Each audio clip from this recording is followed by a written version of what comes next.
significatif et ba pare gëmloo nit yi ne du chaque fois état bi moom moo leen di wutal fu ngeen di nekk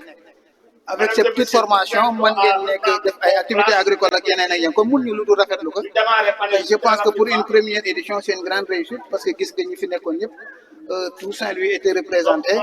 et que nit ñi bëgg nañu la chose gis nga xale yi nga xam ne formé nañ leen jël kàddu gi bu ñu jógee lu ñu wax gisuñu si lu dul njëriñ donc lu ñuy wax mooy ñaanal ko pour que édition yi di ñëw gën a am solo et que jeunesse saint-louisienne bi surtout approché wu ci lii parce que c'est une très belle initiative nit ñi bàyyi xel ne parce que noonu mooy mbir bi bay lu dëggu la ci ñun lu ñu war a def la ndax moo nekk source bi gën a jege pour ñu mën a àgg si développement bu ñu bëggee tam état bi day indi problème parce que Souleymane Bassirou Diagne daf ko daawoon wax dafa doon wax on peut pas avoir économiquement raison si on a socio-culturellement tort te mbay si suñu culture la suñu yoon bu ñu war jaar pour accéder ci développement kon moom bu amee xel am initiative bi duñ mën lu féliciter que encourager que itam mu gën a jëm ci kanam ba mu nekk ay édition dem ba nekk un truc national pourquoi pas je pense que c'est très possible parce que Moussa c'est un jeune et il a les idées pour ça je pense que loolu c'est très possible. En tant que autorité ci ñu ràññee loolu rawatina fi nga xam ne si moom moo di ñu am tendance nous les jeunes que ni pour ñu tekki wala pour ñu réussir rek forcément dañoo war a nekk si kuréel yi kii nii kii nii yow ngay benn autorité boo xam ne si da ngay yëngu bu baax li nga xam ne si moom moo di wàllu mbay ñu bëggoon xam rek yan kàddu ngay dégg yi la ndax parce que il faut ñu commencer jàngal jeunes yi lu ñuy tuddee culture entrepreneuriale parce que xam nga nag c'est hérité même du système colonial parce que bu njëkk nit yi dañ doon gëm ay affaire fonctionnaire ay affaire bureaucrate maintenant il faudrait que les gens arrivent à ce que l'on appelle une déconstruction wane ni que la réussite ne se résume pas à ce que nga toog bureau benn kii sëpp la ça c'est pour man ki gën a ñàkk réussir mooy ki toog ci bureau parce que tu es cantonné quelque part amoo benn esprit d'initiative tu peux pas tirer les autres par contre bu fekkee ne tu es jeune et que tu arrives à créer une entreprise nga mën a générer des emplois man je pense que loolu la ñu war a yee ndaw yi suñu leen dee financer itam ñu encadrer financement bi tàggat leen ba ñu xam nan la ñu mën a utiliser lii ñu leen di jël di financer mos naa ko wax benn plateau éviter jox leen ko rek ni leen dem leen parce que soo ko joxee ndaw nga jël benn xaaj bu gën a jox ko mais am na réflexe noos buy njëkk ñëw ci xelam avant muy def dara donc il faut d'emblée les former avant loolu dem et gëmloon ne leen réussite bi du bureau bi loolu man je pense que c'est un cadre très restreint bu nit ñi war a yeewu définitivement voilà. jërëjëf monsieur Dieng. merci beaucoup yi am solo lool. jàpp ni bu baax kenn ndaw ñi tamit dinañ tirer leçon ci. je l'espère bien merci beaucoup madame merci. comme ni ko gisee woon rek nekkoon ki nga xam ne si moom moo di monsieur Dieng dégg ngeen bu baax également kàddu yi nga xam ne si Abdelkader moom la fi yëkkati conseiller ndaw ñi également comme ni nga ko waxee woon à l'entame de nos propos rek que ni lépp ne se résume pas sur les bureaux nekkul ni da ngaa war a toog ci bureau rek que da nga tekki non non et d'après li mu wax nee na ni yow mi toog ci bureau campé par les cadres bu jàpp ni yow moom mu yaa tekki non non mais pour tekki ñuy wax entrepreneuriat faaw nga génn nekk sur le terrain et moom comme ni nga ko gisee en tant que autorité boo xam ne si ràññee nañ ko lool ci diwaanu Ndar mu wax kenn moom day yëngatu ci li nga xam ne si moom moo di wàllu mbay après kat yaa mel ni toujours à côté am na ñi nga xam ne si moom moo di les bénéficiaires ñi nga xam ne si ñoom ñoo jot a bénéficier wu ci yële formation. waaw loolu dafay am solo ndax ñoom ñi nga gis ñu taxaw ni yaakaar naa ni ñoom ñooy la première cohorte deuxième cohorte bi nga xamante ni ñoo génn fan yi ba tax na ñoom ñu organiser sax lii pour vraiment vulgariser le travail qu'ils ont déjà fait waaw yaakaar naa ni du ma si guddal nag damay jox mon frère comment il s'appelle ça Adama Sow voilà moom il va parler vraiment au nom des équipes kon Adama li lay laaj rek mooy programme bi kañ ngeen si dugg ak bu ngeen si duggee nan la programme bi demee ba ngeen yegg si fii. salaamaaleykum wa rahmatullah maa ngi leen di nuyu bon ñun ñoo ngi bokk tey ci deuxième cohorte 30 jeunes yi war a équiper au niveau de GPS ànd ak seen ay partenaires comme lu mel GIS comme lu mel nous comme lu mel ANIDA yëpp ci partenaire ak ADER ak ñeneen tey nag dañuy defoon benn lancement bu université populaire de l'entrepreneuriat ñu am comme thème réflexion sur les modèles d'efficace d'accompagnement et d'équipation favoriser l'entrepreneuriat parce que dañu nemmeeku ni entrepreneur yu bëri si seen 3 premiers wala seen 6 premiers mois dañuy commettre échec ay échec yu mag nee na échec yooyu nag lañu bëggoon xam lan moo ko waral ak ban modèle lañu teg nga xamante ne tey entrepreneur bi dina si mën a gis boppam loolu moo taxoon tey ñu ñëw fi GPS waaye mbir bi tàmbaleegul tey nag mbir bi tàmbalee na ñetti weer ci ginnaaw ñun ñoo ngi fii ak ñoom ñu def ay formation comme théorie comme pratique waaw lu mel na ay développement personnel gestion yëpp ñoo si moom di ko def ak gestion des entreprises parce que itam lu am solo la gestion itam des portefeuilles de partie finance itam lu am solo la maanaam tey lu mel na GPS ay structures yi nga xamante ni ñoo ngi fi pour di accompagner ndaw yi kon baax na itam maanaam ñi nga xamante ni ñoo am capacité ak moyen itam di jàppale réew mi pour mu dem si kanam mun leen taxaw itam mun leen jàppale ndax ñu gën a mën a jàppale ay ndaw. c'est vrai que formé nañ la pratiquement léegi ñu bëggoon xam rek yan attente yow ngay xaar si biir projet. yan attente ngay xaar si biir projet. ci biir projet bi bon ñun lu ñuy xaar comme attente état des entrepreneurs ñun lu ñuy xaar mooy ku nga xamante ni dinañ yoon ban yoon la ñuy jaar pour mën a réussir si suñu entrepreneuriat parce que bépp entrepreneur moom réussir mooy jubluwaayam bu fa réussir nekkatul rek day xaw a sooxe léegi nag ngir réussir boobu mën a nekk dañuy soxla ñu nga xamante ni dañuy tettee wañu yoon bi dafa fi ay modèles yoo xam ne ay modèles yu baax la bu nga xamante ni buñ ci tegoo rek daañu mën a réussir fii nag comme lu mu la wax li ñu fi jëlee ci xeetu xam-xam bëri na waaye itam lu ñuy wax rek ak lépp lu la mën a jox am na loo xamante ne du doy jeunes yi ñoo ngi fi am na si ñoo xamante ne am nañ fi ay projet am ñoo xamante ne bind nañ fi ay projet ba teg ko moo ngi fi dèjà am na ñoo xamante ni ñoo ngi bind seen ay projet ñooñu soxla nañ wàllum accompagnement nag mën na doon financier mën na doon technique parce que loolu yëpp parce que GPS il a les moyens parce que il a des salles pour faire des cours théoriques mais aussi il a de l'espace pour faire les cours pratiques lu mel ne suñu coopérative bu génnoon ñoom tey da leen installé si benn ferme bu nekk en face bu ñuy wax Agrobase ñoom ñoo ngi foofu actuellement di liggéey seen bopp liggéey mais seen bopp la ñuy liggéey lu mel noonu dañ koy soxla si ay organisation d'incubation mais est-ce que am na ay rëkk-rëkk yoo xam ne jànkanteel lors des formations. ci biir formation moom bu fekkee dëgg rek la ñuy wax formation moom daanaka gis ñu si ay jafe-jafe yu bëri ndaxte bañ koy ñëwee suba si dañuy def suñu cours pause déjeuner dañ ko jël à temps te wax dëgg yàlla si la plan organisation tout est ok fii yooyu ñu fi xiif wala mar wala leneen ñoo ngi jàng te ñoo ngi jàngal ñoo ngi jàngal bu baax te itam lépp lu nga xamante ne waroon ak ñun ñoo koy def parce que récemment demoon nañu Kébémer ceeb plus précisément visité lu mel ay farm waar meeg yoon te ñu ñëpp a demoon am nga muy dépensé financement yi doon jeunes yi di mun a dem xool yi di mun a dem jàngi mun a dem inspiré wu si ay champion yu fa nekk yu mel na Amasa ñoom ay champion lañ loolu ay moyen la loolu kooku ça veut dire que bëgg na jeunes yi bëgg na jeunes yi réussir si lu ñuy def waaw jërëjëf bëgg na jeunes yi réussir si li ñuy def ba tax na rek ñu ngi lay jaajëfal bu baax a baax mais mu mel ni rek Abdelkader à côté am na ki nga xam ne si mooy suñu maman bu mënee jege si rek Abdelkader li nga xam ne moom la ñu tuddee jigéen ëpp yaay booy ginnaaw bi ñu leen nuyoo ñu bàyyi la rek nga présenté wu. formé jigéen ñi ci wàllu transformation agroalimentaire responsable waaye comité de travail bi ñu formé kii fii bi ñu def ci challenge ji amuloo unité man nag yaay moom balaa ma lay wax dara lu ma lay laaj ban yëg-yëg nga am tey ginnaaw bi leen Moussa Diop ko offrir li nga xam ne si moom bu dee unité. waaye kontaan rek dëgg yàlla parce que bii c'était vraiment pas évident ndax bari na fi ñu nga xamante ne li ñuy wax li ñu doon wax léegi ñoo ko ëpp xaalis gën a ko am taxawaay ci réew mi te defaloon ko kon ñun jigéen ñi def rek di gërëm di ko sant te di ñaan yàlla rek ñu jëm ca kaw ca kanam. mu mel ni rek damay emprunté li nga xam ne mooy parole yi ñu jot a jàngee fii rek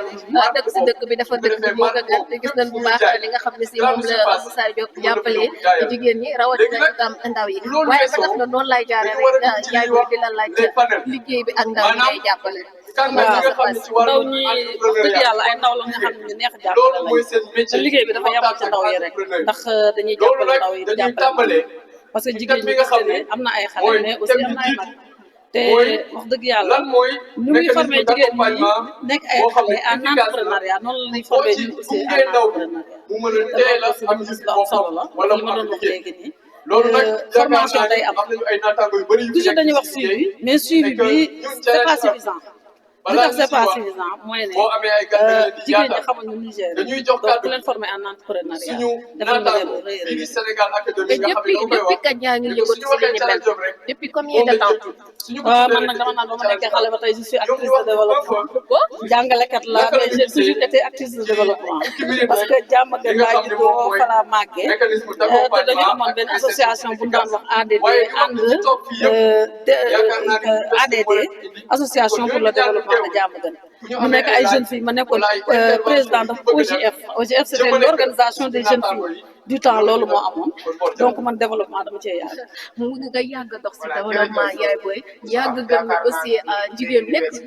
jigéen ju mat góor bu ngeen xam ne yan conseil ngay jox yi leen surtout ndaw yi jigéen yi. waaw xanaa ñu topp ci rek parce que tamit développement dafa yemul ak dara parce que quand on parle de politique on parle de développement te quand on parle de développement man dama naan on parle de femme parce que nag la boule à renverser loolu laa gis boo demee ci école yi sax da ngay gis ni xale yi jigéen yee raw xale yi jigéen yi nekk partout kon defe naa léegi jigéen ñi tete boo xëy bu fajaree yaa ngi gis kenn ku ne ma nga takk digg di daw di yeewu heure bu benn góor dul yeewu léeg-léeg ci kër yi sax jigéen ñi nag ñooy góor ñi naan leen jóg leen julli n'est-ce pas donc wax dëgg yàlla dama leen di rek ñaax ci ñu ñëw ci liggéey bi parce que lii dafa jafe jox la liggéeyu kaay ba pare ne la ubbil naa la kaay ma formé la pare ubbil la buur di la bu mu la formé ba pare ñëwal heure bu la neex nga liggéey yombul surtout suñu yaay yi nga xam ne si tey yaa xew da leen jiital ak dañuy yore benn somme bi mais duñu xam aussi ni koy investir des fois. loolu laay wax bis bu nekk moo tax ma ne jigéen mën na liggéey xaalis waaye mën na yàq parce que xamuñu lu muy gérer donc gestion bii ñu ñuy jàngal entrepreneuriat bii ñuy jàngal nii yaakaar naa ne kenn ku ci nekk war na la ci mën a former pour nga xam naka ngay gérer sa xaalis ba bu ëllëgee mu amal la njëriñ au lieu ñu koy yàqate ci xew yi man de wax dëgg yàlla du ma ne du ma xew de parce que je suis africaine comme tout le monde waaye j'ai des limites quand même voilà surtout loolu yaay booy jërëjëf kàddu yi rafet na lool vraiment ñoo ko gisoon ko rek mu nekk li nga xam ni leen fàttali aussi li nga xam ne si moom moo di première édition bi Abdelkader ñu déglu bu baax ki nga xam ne si moom moo di présidente unité bi ñu wax mbégte meeg contentement bi mu amee ci ki nga xam ne si moom moo di Moussa Diop mu mel ni à côté de toi am nañ fii. waaw moom dafa bokk si récipiendaire xam nga sànq ñu ngi leen doon sargal maanaam kii nga xamante ne mooy Aliou Badara Diagne Golbert sargal nañ ko jox ko si honoris causa yi jox Marie Marlène Diallo moom it dañ ko jox si honoris causa yi jox aussi Cheikh Soura si honoris causa yi jox oustaz jox Abbé dafa bokk ci ñi nga xamante ne sargal na leen ci bés bi Abbé tey honoris causa bi ban perception nga si am ak nan nga ko jàngate. waaw di ci sant yàlla ndaxte man fii ci Ndar dañu ma tàggat ci defar dëkk yi boo leen ba gisee fii man dama topp tànku ñum Père Var ñu toppoon tànku ñum Père Daniel Brottier ñu liggéey fii ci Ndar ndax ñu déggoo xaritoo ànd defar dëkk bi looloo tax tey jile ñuy wéyal liggéey boobule ndax waxambaane yi mën a xam lan mooy Ndar Ndar njaboot la Ndar benn bopp la te Ndar itam teranga la loolu mooy valeur yi nga xam ne dañ ko war a promouvoir te dañ koy promouvoir ak suñu liggéey te liggéey boobu dañ koy jaarale ci initiative yi ñu am initiative yooyu dafa laaj ñu am courage boobu mooy joxe engagement mooy joxe transformation de la société mooy joxe le développement et le développement mooy joxe l'épanouissement de la jeunesse permettant donc d'être responsable demain et de mener le Sénégal au développement looloo tax tey jile may gërëm organisateur activité bi muy GPS ak partenaire am yi distinction bu ñu jox nag modèle qui va permettre de booster la jeunesse pour pouvoir entreprendre pour pouvoir créer pour pouvoir innover avec beaucoup de responsabilité avec beaucoup de dignité et permettre maintenant le développement et l'épanouissement de tous qui sont ici parce que c'est le témoignage que nous avons à présenter et qui sera gravé donc dans le mémorial de cette ville puissante centenaire qui est un héritage que nous devons transmettre de génération en génération. mais Abbé question bu mujj ban message fort ngay lancer à tous ceux qui veulent entreprendre ak ñi nga xamante ni déjà ils sont dans l'entrepreneuriat particulièrement les jeunes. Voilà, message bi ma leen di jox par une expérience que j'ai eue à vivre tey li ma leen di jox day nekk royukaay bi ma jëlee ci mag yi te mëttali ko gis njëriñ bi may woo waxambaane yi ci loolu donc pour vraiment entreprendre il faut bien se former. La formation est nécessaire. Et dans cette formation-là, dañu war a cultiver des valeurs, muy valeur jom, muy valeur fulla ak fayda, mais aussi des valeurs d'honnêteté, des valeurs de justice, des valeurs d'amour. Et dans ces valeurs-là, nous allons nous ouvrir à la collaboration. Et dans cette collaboration, nous allons, comme dit le président Senghor, recevoir, mais donner aussi. Nous allons recevoir l'expérience des autres, leur manière de faire, qui ont réussi, mais aussi nous allons leur donner aussi notre charisme, notre talent, notre savoir-faire. Et dans cela, nous sommes invités à s'ouvrir à la générosité. Et c'est cela qui pourra permettre à cette jeunesse, dans le respect des valeurs cardinales qui font maintenant avancer ce pays-là, on pourra apporter notre contribution pour l'épanouissement et le développement de cette ville de Saint-Louis et Zambie. Voilà, merci beaucoup Abbé Gomis. xam naa ñu ngi lay jox dig daje ba xaju incha allah honoris causa bi yal na nekk mu jur yeneen honoris causa. waaw merci beaucoup Abbé. Donc vous êtes toujours vraiment à la cérémonie du GPS léegi damay woo ki nga xam mooy Benoît bu sare yooyu yaa si topp waaw ñu ngi waaw ma yaakaar ni témoignage yi am na solo ma yaakaar ni aussi message fort yi am na solo. oui Kader dégg nañ bu baax li nga xam ne si moom la kii di Abbé wax mais parole yi li ma si gën a jàpp Kader dafa bokk si li mu ni amul ci travail li ngay def boo si ànd ak amul Kader da nga siy dem ba mu jeex tàkk doo maye dara mooy li présidente unité bi doon wax sànq rek te tey c'est normal pourtant ni laal li nga xam ne si moom moo di jigéen ñi rawatina ñi nga xam ne si moom moo di ndaw yi nee nañ jigéen ñi mën nañ liggéey xaalis waaye tamit mën nañ perte xaalis mën nañ ko perte si na ndax tey ñun affaire de des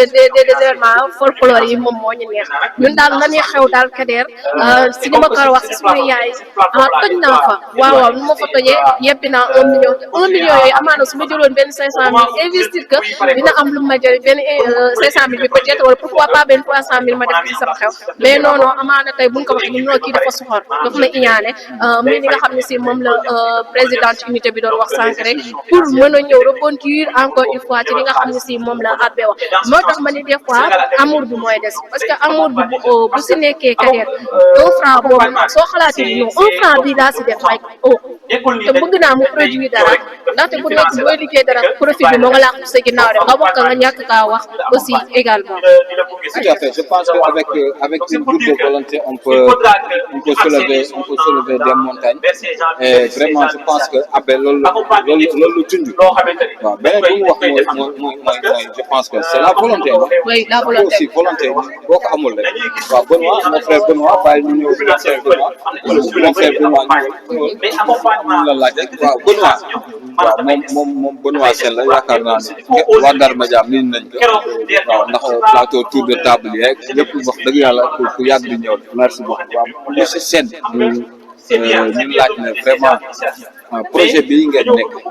ànd seeg GPS ak challenge ak seen ay partenaires ban jàngat nga def tey ci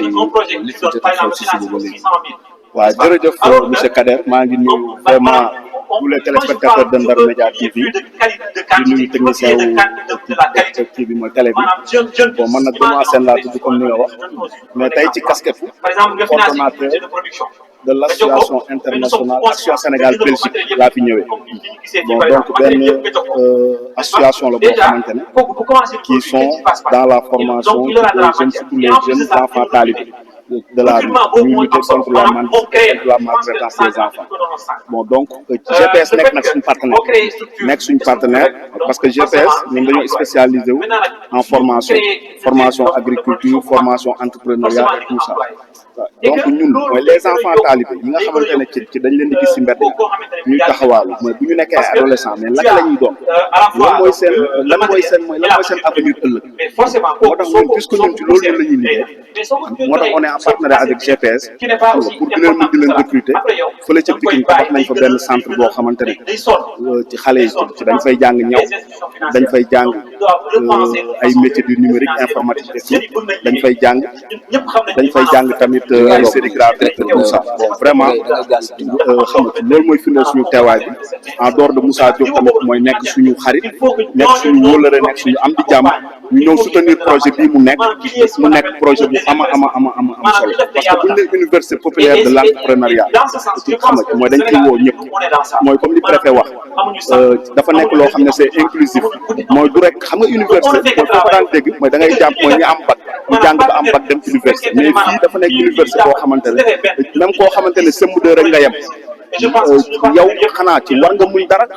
yow xanaa ci xam nga ci war nga mën a am benn idée pour développer benn projet pour développer benn entreprise individuelle ou collective nga war a mën a ñëw fii ci incubateur bi muy GPS muy challenge yëpp ñu tàggat la ci naka la ñuy ci kiiwee ci naka la ñuy yoree projet naka la ñuy développer projet naka ngay wutee ay financement mécanisme de financement yi mooy naka nga ciy accéder et puis aussi ci naka lañ lay accompagner mu nekk lu am solo. waaw ñu gis ngeen inauguré un petit centre agroalimentaire boo xamante ne vraiment gis nañu le travail fervent des dames qui ont bénéficié de ce projet par rapport aux perspectives qu'est-ce qu'on pourrait attendre? Non vraiment xam nga inauguration unité de production et de transformation des produits agroalimentaires bii nga xamante ne ci moom lañ procédé ce matin mooy lu am solo mooy ndax ay transformation ci de nos produits locaux ñëpp xam nañ ne wax dëgg yàlla gàncax gi sax ci suñu dëkk muy sump muy nebedaay mooy ñu naan ko moringa muy buy muy ditax muy siddéem muy et cetera yooyu yëpp mën nañ ko transformer bon c'est-à-dire que ne xam nga ci on est à l'ère de la valorisation de nos produits locaux xam nga ci loolu moo tax kii mooy femme yi bon vraiment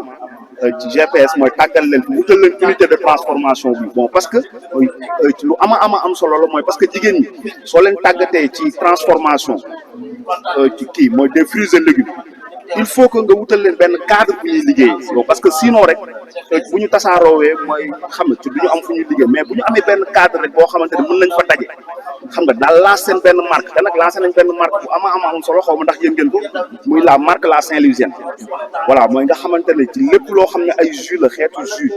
yuy jóge si suñu gàncax gi ñu mun ko transformer ci xam nga ba nga xamante ne mën nañ ko conserver di ko jëfandikoo bon wax dëgg yàlla ci xam nga xoolal bañ rek continuer di consommer les produits ci manufacturier mooy bañ a consommer mooy les produits yi nga xamante ne kii mooy c'est industriel c'est un peu kii avec kii ay additifs yoo xam ne bon vraiment gaz beeg mooy yenn affaire yoo xamante ne day créer ay maladies ñëpp gis nañ tension ñëpp gis nañ ay diabète ñëpp gis nañ bon vraiment ay montée cholestérol bi ñëpp gis nañ ay kii ay maladies AVC yi bon li nga xamante ne vraiment mooy li ñuy lekk li nga xam ne du naturel xam nga mais lii c'est des produits naturels yoo xam ne ci moom la ñuy transformer mu am ay ferñeent yu baax a baax ñu teg ko fii et puis tam unité de production bi nga xam ne mooy jigéen daañu ci mën daje xam nga di liggéey mën a trouver seen financement ñu accompagner leen et puis ñoom lépp lu ñu créé ñu mën ko commercialiser ci marché bi vraiment également mooy di ci lancer un appel à toute la population ñu dellu si consommer local bi parce que instant bii nii avec le nouveau régime ñëpp xam nañ ne mooy yow ci Sénégal ci dañoo woote moom sa bopp gëm sa bopp yaa ngi dégg xam nga mooy ñu war a dem nag à l'ère de la transformation à l'ère de la transformation à l'ère de l'industrialisation xam nga parce que ñun loolu mooy suñu problème xam nga mais xoolal ci bi ci mango bi yàqu ci àll bi bari na xam nga ci xoolal orange bi yàqu ci àll bi xool tax bi yàqu ci àll bi et cetera et donc ci période yenn produit mooy bu amee au lieu ñu koy bazar au lieu ñu koy mbappat mooy xam nga ci di ko sànni mooy yow ci di ko jaay à vil prix ou bien mooy muy yàqu ci àll bi au moins bu ñu amee ay unité de transformation dinañ ko mën a transformer dinañ ko mën a conserver mooy ci dinañ ko mën a jëriñoo kii pendant une longue durée. man mënumaa comprendre mooy Sénégal mooy nekk un grand pays producteur de mangue et puis aussi mooy ñu naan mango ay benn période rek lay am ay période du mango ubbi na période du mango jeex na man damaa gëm ne mango bu amee dañ ko war a conserver mooy téye ko mooy yow xam nga daal koy dugal ci benn chaîne de production boo xamante ne la filière mangue du mus a manqué ci Sénégal ay janvier ñu mën a lekk mango ay février ñu mën a lekk mango et cetera mais mango boo xamante ne mois de mai avril nga koy lekk ba juin bu commencé nawet moo ñu ne mango jeex non mais loolu nag moo fi war a jeex. voilà des fois problème yu pour ñuy conserver yooyu le produit du mooy poser problème bi également ba peut-être mango boobu tamit di nekk benn périodicité également des fois. waaw tout à fait mooy madame ci li nga wax lu am solo la justement nag loolu mooy firndeel ci xam nga loolu mooy solos mooy genre unité de transformation yi bu ñu amee ay unité yu mel nii mooy yu bëri ci Ndar yu bëri ci Sénégal et cetera bon donc ay pénurie en mangue pénurie en ditax pénurie en et cetera produit yooyu yu bëri mooy dootul amati moom parce que xam nga ci dañ koy mën a conserver dañ koy mën a transformer xam nga ci ay unité de stockage mooy yoo xamante ne bon vraiment on ne sera jamais en rupture xam nga mooy que loolu sax il est question de sécurité alimentaire et de sécurité économique c'est extrêmement important. voilà en tout cas merci monsieur Sène xam naa ne moom du ñàkk après dinañ def yeneen plateau yu mag incha allah comme ni ñu ko daan defee rek sur Ndar Média TV ndax yow moom doo gan si kër gi te wax dëgg yàlla gis nañu taxawaay bi waaw xanaa soo ma ko baalee waaw ay soo ma ko baalee également waaw ci xam nga ci saluer les partenaires waaw surtout la GIZ ci la bokk ñi nga xamante ne bon vraiment ci ñi ngi nekk di accompagner mooy lépp lu GPS di def dans le cadre de la formation des jeunes dans le cadre de l'accompagnement des jeunes vraiment partenaires yu mel ni war nañ leen gën a téye Sénégal xam nga ci daal leen gën a wane ñu gën di accompagner ci xam nga tous les entrepreneurs mooy du Sénégal vraiment ci ba ñu gën a mën a développer seen entreprise jërë ngeen. voilà merci monsieur Sène encore une fois waaw je pense que kàddu yu joor am na solo surtout waaw parce que université de l'entrepreneuriat je pense que am na solo ndax réflexion yi fii def mën na jur ay recommandations yoo xamante ni bu ko état bi jëlee en compte yaakaar naa ni mën na faj lu bëri ci li nga xamante ni moo jëm ci entrepreneuriat waaw léegi daal yaakaar naa ni dañuy bàyyi suñu frère waaw nga xamante ni sànq gis nañ ko ci micro central mu fay wax yu am solo joor loo koy laaj waaw tonton moom loo koy laaj kon ziar ka bu baax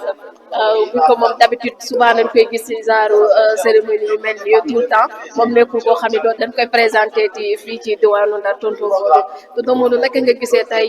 bi le programme nga xam si Moussa Diop bu ànd seeg ñi nga xam ne mooy GPS ak des partenaires ñu mettre ko en place muy université populaire de l'entrepreneuriat ngir gën a dimbali ndaw ñi mais aussi ñi nga xam ne si ñoom ñoo di jigéen ñi. jërëjëf maa ngi lay nuyu di la fay di nuyu sama collègue bi di rafetlu bu baax taxawaay bi d'ailleurs di nuyu li nga xamante ne mooy Ndar Média TV moom it tubaarkàlla liggéey bi nga xam ne ñu ngi koy def ci Ndar ak li ko wër ànd si seen DG muy sama xarit di sama wëllëre tey nag sunu taxawaay ci fii ñun yàlla suñu borom dafa def ñu am ci dëkk bi di doo fi yoroo fi waaye ay communicateur traditionnel doon porte de voix yoo xam ne lépp luy lu baax ak lépp luy lu rafet ak lépp lu ñu war a yëkkati ca kaw ba ñëpp dégg ko muy lu baax sunu tànk dana fa yegg sunu loxo dana fa yegg waaye bëgg nañ ciy teg sunu bët ci kaw loolu it lañu koy may mooy ku ñu yëg rek nit moom amul lu dul ki ko yëg boo ko yëgalee ba yëgal ko sa bis boole ko ci sa bopp lépp lu ñu jàpp daana ko bàyyi loolu waral ñuy ñëw Moussa Diop mi nga xamante ne nag moo waral suñu teewaay tey Moussa dafa nekk nit ku baax te gis naa fi sama ay jarbaat gis naa fi sama ay dëkkaale gis naa fi li ma bokkal Ndar ay xale jigéen yoo xam ne jàng nañu ko ami diplôme mais yàlla def nag seen wërsëg newul ca lañ doon jàng ñu retourné ñëwaat fii ci kër gi nga xamante ni moom la Moussa ubbi mu leen di defal ay formation yi ma leen di defal moom mooy lépp ci wàllu liggéey naka ngay def ba mën a soutenir ëllëg sa bopp soutenir say parents ñu mën a taxawu sa bopp ndax réew mi fi toll dafa toll ci loolu min naan jàngal may nit ki jën baax na waaye jàngal ko ni ñuy nappe jën moo ko gën parce que boo ko jàngalee ni ñuy nappe jën ba mu mën ko boo liggéey dootu la ñaan jën te fi mu toll nii boo xoolee ndaw yi seen esprit seen bëgg-bëgg seen lépp moom mooy lu ñu am ba mën ko terale seen i wayjur lu ñu mën a am ba def ci teraanga yoo xamante ne daan ko bokk ñëpp kon ku mel noonu boo amee ñu mel noonu ay ndaw nga woo leen am sa ay partenariat nag parce que gis nañ ni am na société ay services yu bëri yoo xamante ne ñëw na def ak moom link te link boobu ñu bokk def ak moom dara warul ko lu dul ñoom ñëpp ñoo bokk ngëm-ngëm bi ñoo bokk yoon ñu dem que lii day baax ci dëkk lii bu ñuy wax dëkk pour innover lii lañu soxla affaire bi nekkul ni da ngay nit ki day ñëw ci yow nga yëkkati xaalis di ko may xaalis bien la bu ñu dégg numéroté valoriser ko mais nga jàngal nit ki lu mu mën a liggéey ba am ci lu mu mën a sukkandiku ba am loo xamante ni dana ko téye bu ëllëgee lépp lu mu def mu mën ko def ba tax na dama koy remercier doon ko ciy félicité ñu mel ni Moussa Diop tey ci Ndar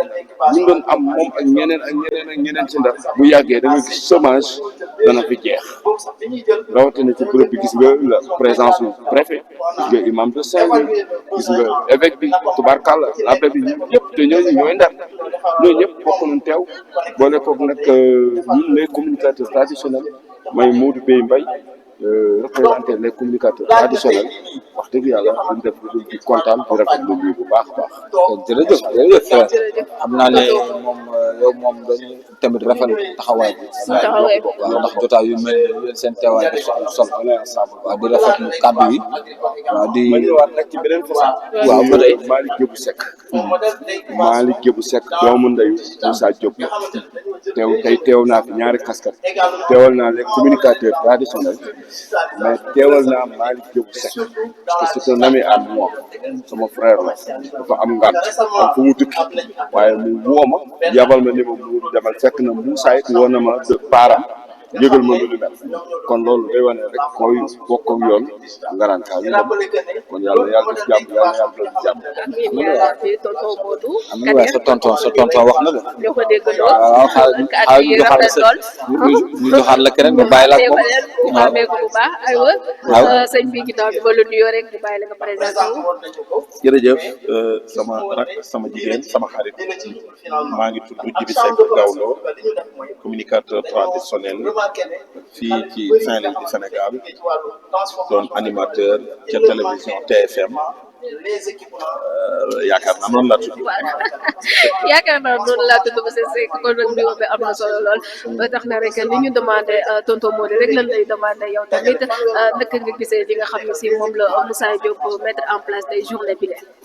waaw am mbégte d'abord féliciter Moussa Diop ci cër bu rëy bi mu defe ko ci dëkk bi nga xam ni moo njëkk a nekk capitale du Sénégal di Ndar di dëkku diine di dëkku lislaam di dëkk boo xam ni moo wane penku lislaam xam naa xama woon loolu ma xam ko si yow tey bi penku jaaxalee jullit yi fii la Cheikh Omar taxaw ca grande mosquée jël yatam wa dóor ni Kaaba nani fii la penku jubtu dëkk bii la penku feeñee waaye di dëkk culture di dëkk histoire tey lii Moussa Diop def nuy ay communicateur ci dëkk bi lépp lu fi baax ak lépp lu fi taaru ak lépp lu fi nit war a gis nu war ko wane war ko wax loolu moo waral suñu teewaay mais bi nu teewee bég nañu ndax damay faral di wax ni ñun ay lantinoor lañ du nu téye diw waaye diw bu baaxul duñ la seek te bi nu agsee fekk fi ku mel ne imaam Khalifa Niang bu Alaaji Tidiane Niang ku ne xam digganteem ak Cheikh Seydi El Hadji Malick waaye nu fekk fi ay kilifa yu mag ku ci mel ne maître Ibrahima Diop notaire am na nu mbégte loolu waaye mu sargal ay doomu Ndar parce que doomu Ndar ku leen tudd ci Aline Badara Diagne Golbert parce que yaakaar naa li mu def ci Ndar séntu asamaan la soxlawul buuxante waaye Adja Marie Madeleine Diallo ku ko xam Ndar ak ñeneen ñi nga xam ni sargal na leen. monsieur Seck comme ni nga ko waxee gis nañu baax li nga xam ne si ñoom la ñu sargal mais aussi seen kàddu di yegg foo xam ne des fois sax amaana yoo xam ne seen kàddu dafa yegg en tant que communicateur traditionnel. ñu bëggoon xam rek kàddu gi nga xam ne moom ngay dénk ndaw yi de. nga xam ne ñooy entreprendre jamono ji. waaw xam nga ndaw mooy ëllëgu Sénégal yaakaari àdduna yëpp ak yaakaari Sénégal mi ngi tegu ci ndaw ñi kon lii Moussa Diop def man damay jàpp ni mooy dafa bëgg li mu def mooy dafa bëgg a wax ni ndaw ñi ñëw leen lu am occupation parce que ndaw bu amee occupation du chômage du bëri kon bu créé lu mel nii woo ndaw ñi ànd ci ak ñoom ñii di defar beñe ñii di defar jus ñii di am projet bu nu am fan bi espace bu yaatu bu nu mën a toog defe ko nga xalaat yooyu yëpp muy idée yu baax du nu def lu dul ñaanal leen ci ak it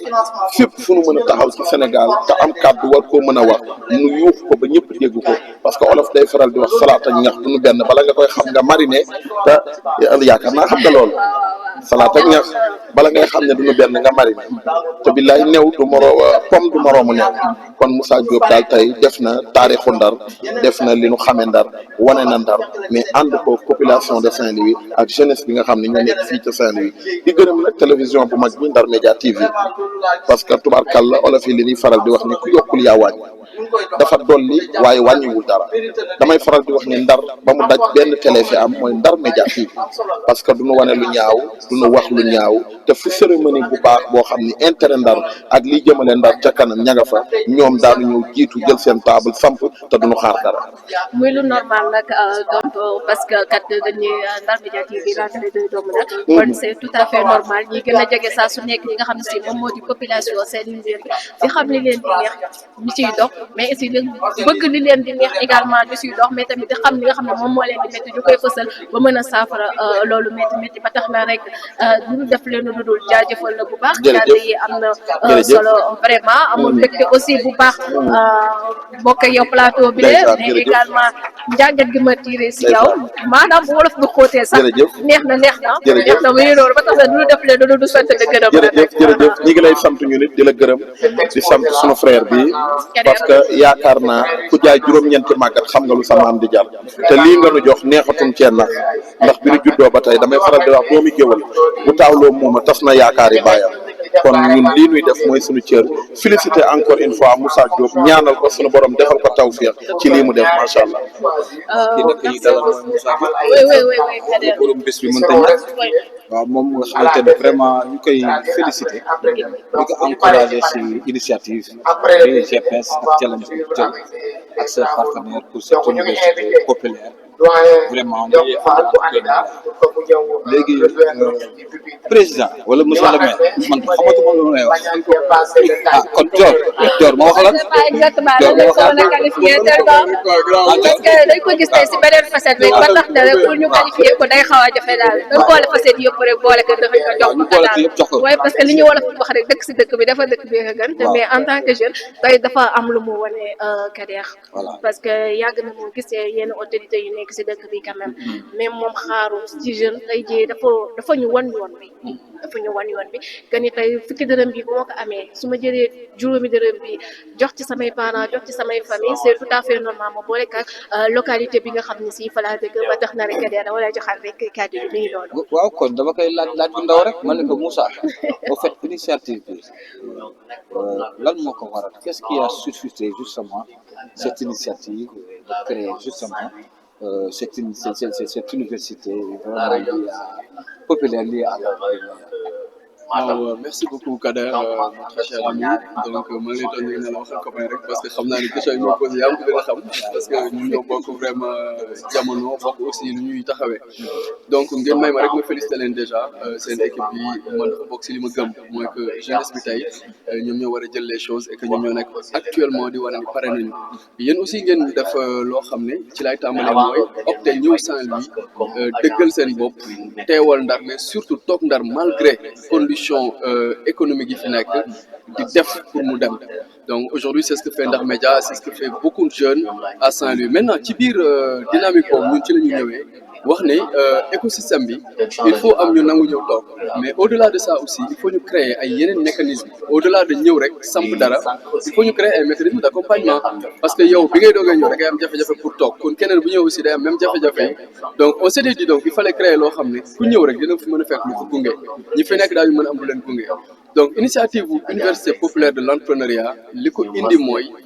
bu ñuy wax entrepreneuriat c'est quelque chose de populaire d'abord gis nga entrepreneuriat bu ñu koy wax ci Sénégal kenn du ko jàngal kenn tous les artisans tous les commerçants tous ceux qui aujourd'hui s'activent dans l'informel et le formel dans le privé sont dans l'entrepreneuriat mais nag mu nekk loo xam ne parfois buñ koy wax surtout au niveau des incubateurs dañ ko xaw a garder quelques élites dañuy ñëw nekk di def ko loo xam ne c'est pas très accessible ñu ne nag économie li koy doxal ñëpp la dërëmu diw la ñaar dërëmu diw juróomi dërëmu diw ñëpp a ci bokk donc c'est un tissu c'est un écosystème moo tax ñu ne nañu fexe tey waxtaane xam-xam waaye yombal ka ba ñëpp mën cee jot nañu woo ñëpp ñu ñëw ñu toog ñu waxtaane quand même li nga xam ne mooy nit ñi bu ñu bëggee sàkk ay pexe yu dagan pour mën a génn ci wala pour mën a am ay richesse yan yoon la ñuy jaar yoon yooyu yan jafe-jafe la am jafe-jafe yi ci jëkk bi ñu ko seetloo ñu bëri dañ naan financement la wala ñu naan ay formation la financement ak formation nekkul jafe-jafe bi jiitu ci Sénégal jafe-jafe bi jiitu mooy modèle d'accompagnement yu baax parce que ñu ci bëri fii Sénégal dañuy tàmbali mais jafe-jafe bi ñuy am mooy dañu am 1 an ñu daan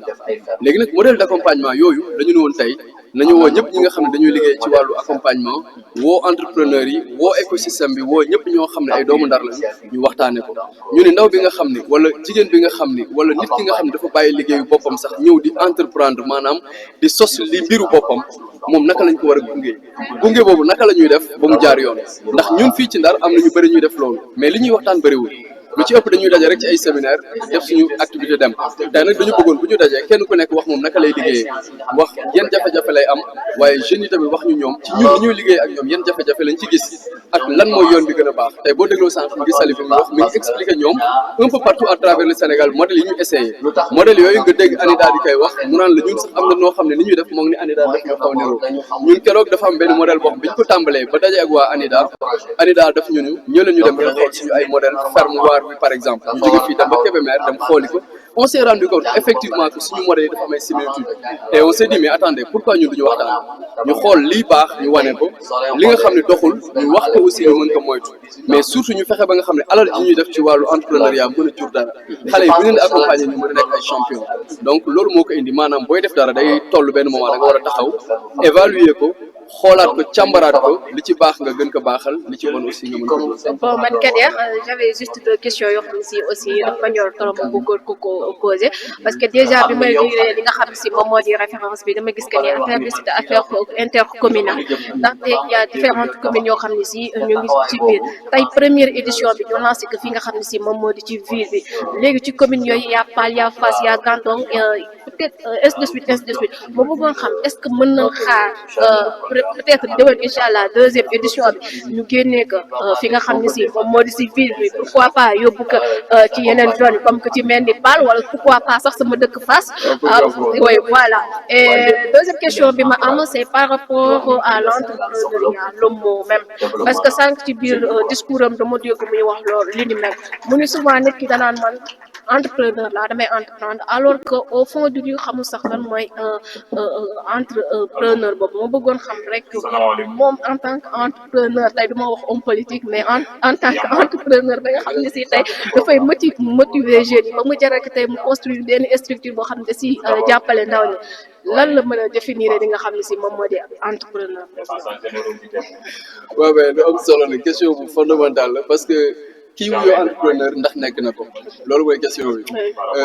ñun fii bu ñuy tàggat ndaw ñi bu ñu doogee ñëw dañuy parfois recruter ñoo xam dañu am ay projets yu dox sax mais ñu ñëw pour ñu améliorer ko mais bu ñu ñëwee da nga leen ndax entrepreneur leen ñun la waaw nga commencé waxtaan ak ñun mais da ngay gis ni dafa am loo xam ne fondamentalement moo manqué ci seen xam-xamu ndax entrepreneur wala nekk entrepreneur mooy ñoom déjà xamaguñu ñoom ñooy kan entrepreneur ku xamul yow yaay kan mënoo ko nekk entrepreneuriat dafa laaj d'abord nga am li ñuy wax le mindset d'un entrepreneur maanaam nga am xalaatinu entrepreneur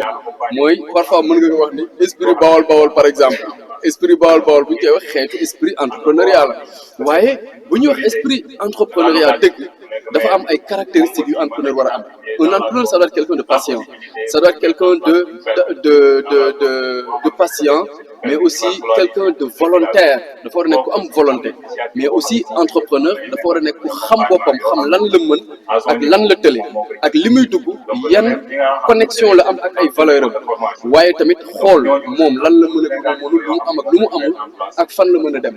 ndax entrepreneuriat li ci ëpp solo parfois booy seetlu nekkul réussite mais échec yi la échec yi moo lay jàngal mooy tax ngay ngay tabax réussite boo xam ne day am doole échec yooyu nag mooy naka day xaar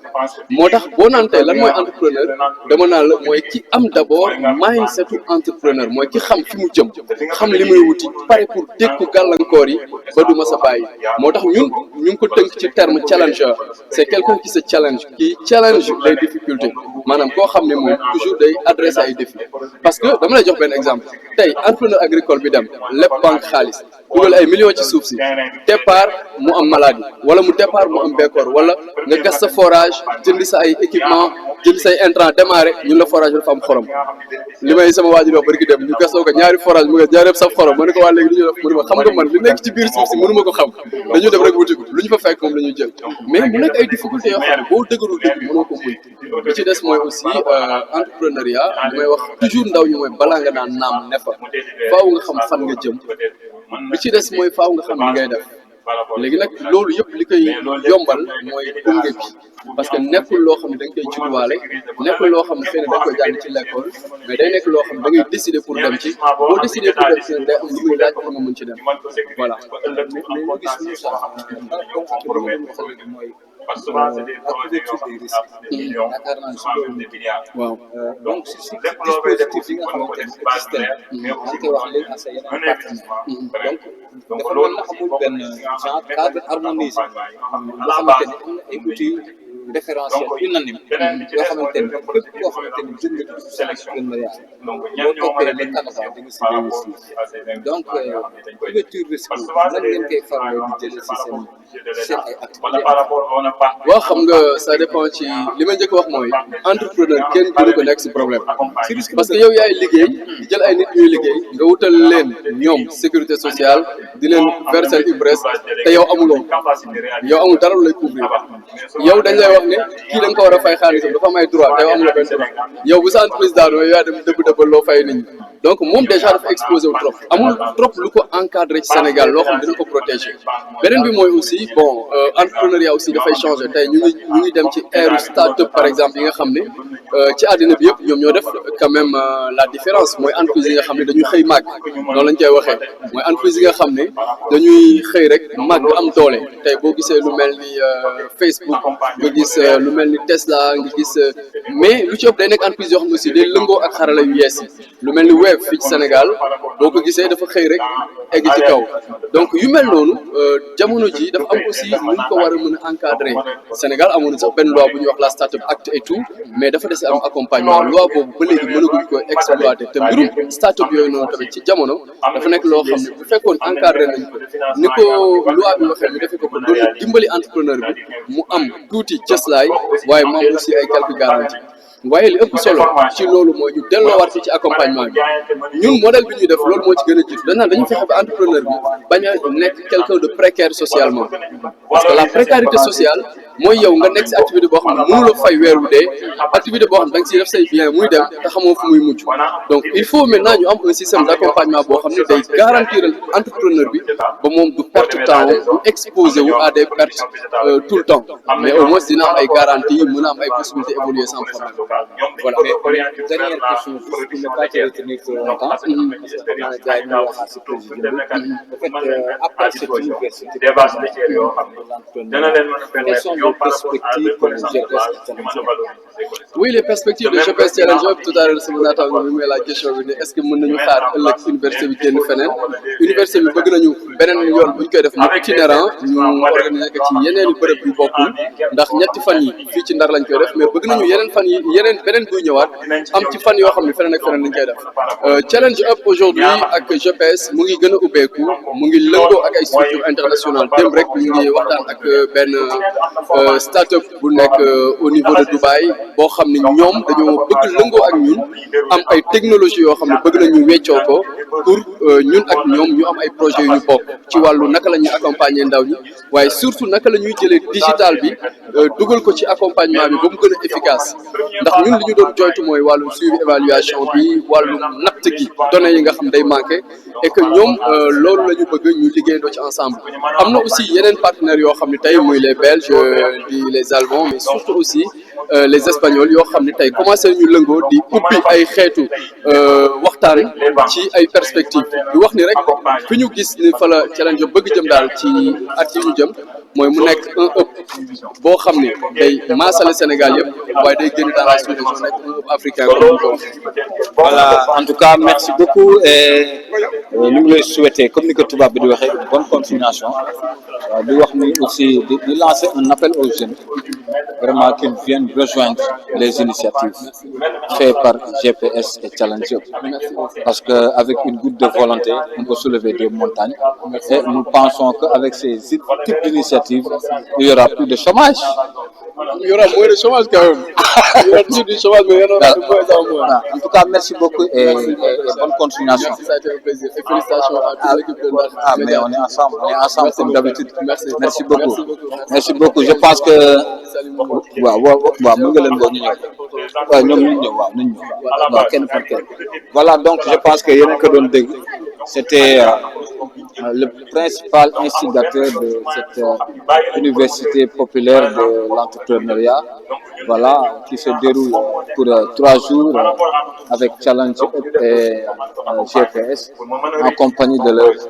leurs partenaires. Voilà, l'objectif c'est vraiment de formaliser, d'encadrer. Monsieur, venez ici, vous pouvez vous mettre ici. Comment vous allez? Présentation.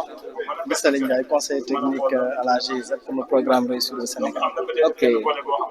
monsieur Ndiaye, en fait, nous avons suivi avec beaucoup d'intérêt vos différentes interventions par rapport à cette université populaire de l'entrepreneuriat.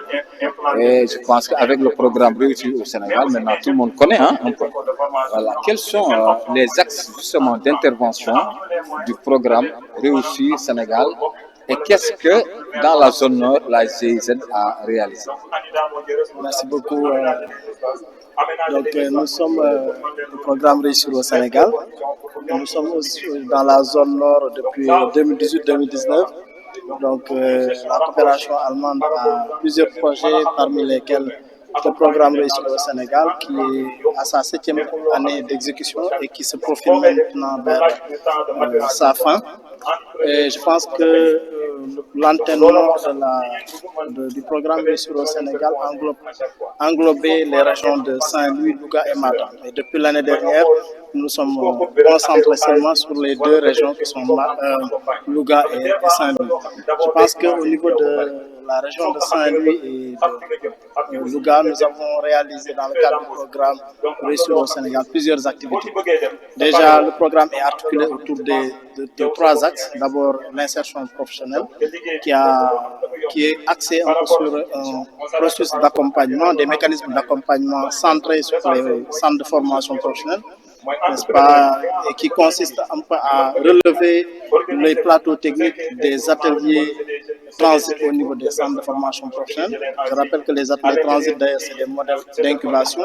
qui consistent à enrôler les jeunes sortant des centres de formation professionnelle, à les perfectionner dans des modules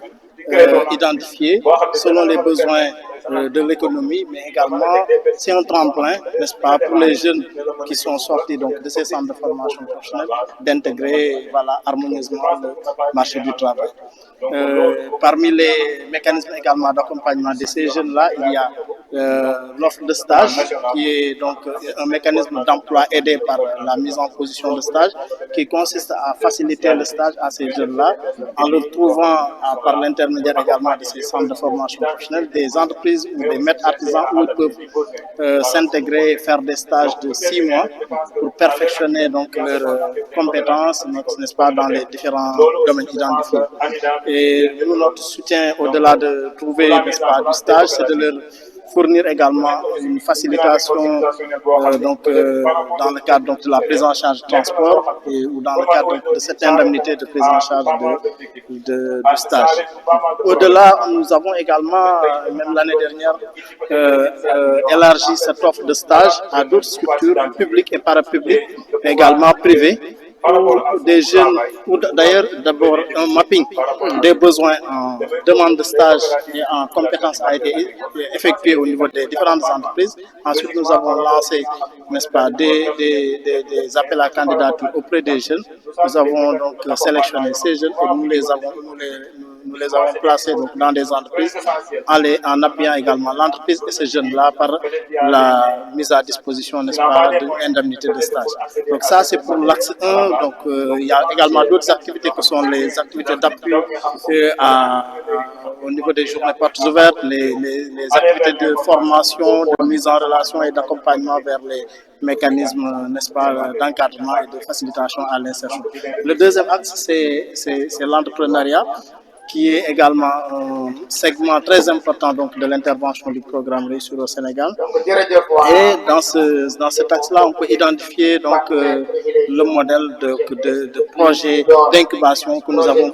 à expérimenter un peu partout au niveau du Sénégal. Tout à l'heure, je disais que nous avons expérimenté ce modèle d'incubation agricole au niveau de Ziguinchor avec la ferme de Mamotoro, la ferme Rocal, avec Jérôme Djandi. Nous l'avons fait avec également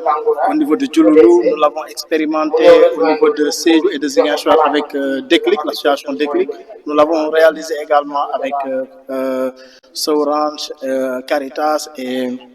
Ofad Naforé au niveau de Kolda. Donc c'est un modèle et c'est ici également au niveau de Saint-Louis, nous l'avons expérimenté avec GPS. Donc c'est un modèle d'incubation agricole qui consiste à enrôler une trentaine de jeunes qui sont formés dans des fermes bien équipées, des fermes agricoles, donc des fermes de base, n'est-ce pas? La ferme elle-même est renforcée au niveau de l'équipement, mais également en termes de renforcement de capacité, à même de pouvoir intégrer ces jeunes-là dans un cycle de formation dans les différents itinéraires de production agricole, horticole, piscicole, n'est-ce pas? Et au bout du bout, donc, ces jeunes-là sont renforcés également sur le leadership, sur les soft skills. Et en fin de compte, nous installons ces jeunes-là dans leur propre ferme en les formalisant en GIE. Donc, nous l'avons fait un peu partout au niveau du Sénégal. Nous l'avons fait nous l'avons pas fait seulement dans le domaine agricole, mais également dans les industries créatives. Donc nous avons, il y a d'autres filières, notamment au niveau de Dakar, au niveau de Saint-Louis également. Nous avons réalisé un mécanisme d'incubation avec l'association Sénégal Académique qui consistait à renforcer la digitalisation des PME avec le projet Ndar DigiPME, n'est-ce pas, qui a également enrôlé qui a également une vingtaine de bénéficiaires, n'est-ce pas, à Saint-Louis, sur toute la région de Saint-Louis, qui ont été formés sur le marketing digital, sur le plan d'affaires, mais également sur beaucoup d'autres modules qui ont aujourd'hui renforcé leurs compétences à telle enseigne qu'aujourd'hui, nous avons la fierté de les retrouver dans des foires. Nous avons vu que ces jeunes-là sont en train, n'est-ce pas, de tirer leur épingle du jeu. Au-delà de cette forme d'incubation agricole, nous avons également une forme d'incubation autre qui consiste à faire de la mise à disposition d'équipements référents dans un domaine spécifique. Nous l'avons fait dans le domaine agroalimentaire plutôt avec la Chambre de commerce de Louga, où on a mis en place une plateforme avec la Chambre de commerce, une plateforme d'équipements référents dans le domaine de la transformation agroalimentaire. Et nous en sommes à notre deuxième cohorte. Et cette année, nous avons pris une partie de cette cohorte-là en l'associant avec d'autres jeunes entrepreneurs de Louga que nous avons également enrôlés dans un mécanisme d'accompagnement avec une série de formation dans les plans d'affaires, en plan d'affaires, gestion comptable, gestion du crédit, pour leur faciliter, n'est-ce pas, l'accès au crédit, parce que c'était également la demande au niveau de ces entreprises-là. Donc au niveau du Sénégal, de façon générale, le programme Réussir au Sénégal a fait beaucoup de choses. Je n'ai pas peut-être trop développé avec presque tous les centres que nous avons travaillé, avec qui nous avons travaillé, les centres de formation professionnelle, que ce soit à Ziguinchor, ici au niveau de Ngourane, à Podor, Dagana, Saint-Louis, au niveau de Louga avec le centre des arts, mais également au niveau de Kolda, au niveau de Diourbel également, nous avons accompagné beaucoup de centres de formation professionnelle dans l'amélioration de la qualité des formations, des enseignements apprentissages, mais également dans dans l'accompagnement à l'insertion. Donc, pour clôturer un peu, je vais revenir un peu à cette université de l'entrepreneuriat avec le GPS. Voilà, finalement, c'est une satisfaction pour vous d'accompagner ce projet. C'est avec beaucoup de satisfaction, n'est-ce pas, que nous participons à cette université populaire de l'entrepreneuriat. J'ai bien aimé le terme populaire parce qu'aujourd'hui, les mécanismes d'accompagnement qui sont expérimentés par les autres doivent être mis à la disposition de la communauté afin de les parfaire, de les challenger et de voir quels sont les meilleurs mécanismes, n'est-ce pas, à promouvoir, quels sont les meilleurs segments d'accompagnement également à tirer de chaque mécanisme d'incubation d'accompagnement. Donc GPS est un partenaire fort du programme Réussir au Sénégal.